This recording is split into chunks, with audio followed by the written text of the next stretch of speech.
It's the time of year when property owners start to receive the appraised values for their homes and businesses. These values are used to calculate property tax bills each year. School district taxes are the largest component of those property tax bills. It can be a confusing and sometimes an overwhelming process to understand. So, I want to spend some time today exploring how school district taxes are calculated.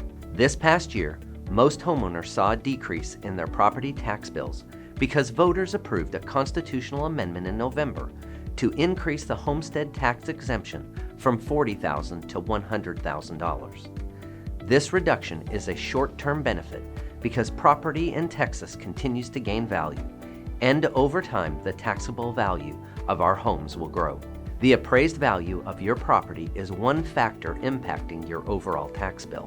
Appraised values are set by local appraisal districts. NEISD plays no role in the appraisal of properties. Here in Northeast, the Bexar County Appraisal District values your property. They offer many resources about the property appraisal process, along with frequently asked questions at the webpage on your screen. The tax rate is the second factor impacting your property tax bill. The NEISD tax rate is set by our Board of Trustees. Our school district's total tax rate covers the maintenance and operations of our district, along with debt service to pay off voter-approved bonds issued by NEISD. Since tax bills typically go up each year, you may not have noticed that our school district's total tax rate has decreased over the past 9 years. The chart on your screen shows that our Board of Trustees has lowered the total tax rate by 43 cents over that time period. Part of the tax rate decrease is due to changes implemented by the Texas Legislature in 2019 and 2023. A state law was passed in 2019 that automatically lowers a school district's maintenance and operations tax rate if property values grow by more than 2.5% across the school district. While your home's value can grow more than 2.5%, and often does, state law automatically lowers a school district's maintenance and operations tax rate to slow the growth in your tax bill. Between the 2019 and 2023 legislative sessions, inflation rose nearly 15%.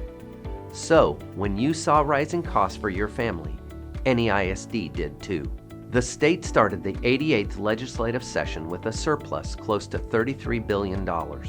We were cautiously optimistic that lawmakers would provide increased funding for teacher pay raises and rising operational expenses using that extra money.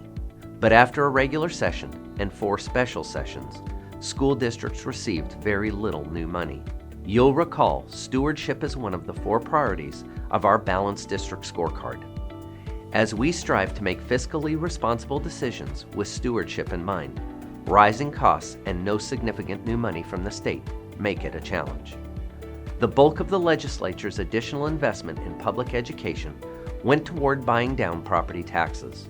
They passed legislation decreasing school districts' maintenance and operations tax rates and increasing the amount of exemptions homeowners receive on their appraisal value, including that increase to the homestead tax exemption that I mentioned earlier. Our Board of Trustees will adopt the tax rate in September. That rate, combined with the appraised value of your property, will determine your tax bill next year.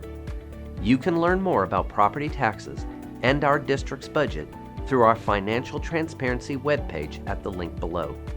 We even have a Northeast tax rate calculator there for you to estimate your school taxes after our board adopts the tax rate. I hope this message helps you better understand the property tax process. Thank you for choosing to share your talent and passion with us here at NEISD. To view any of my previous messages, you can visit the Superintendent webpage at the link below. Tomorrow is a student and staff holiday, so enjoy your long weekend. I'll see you around our district.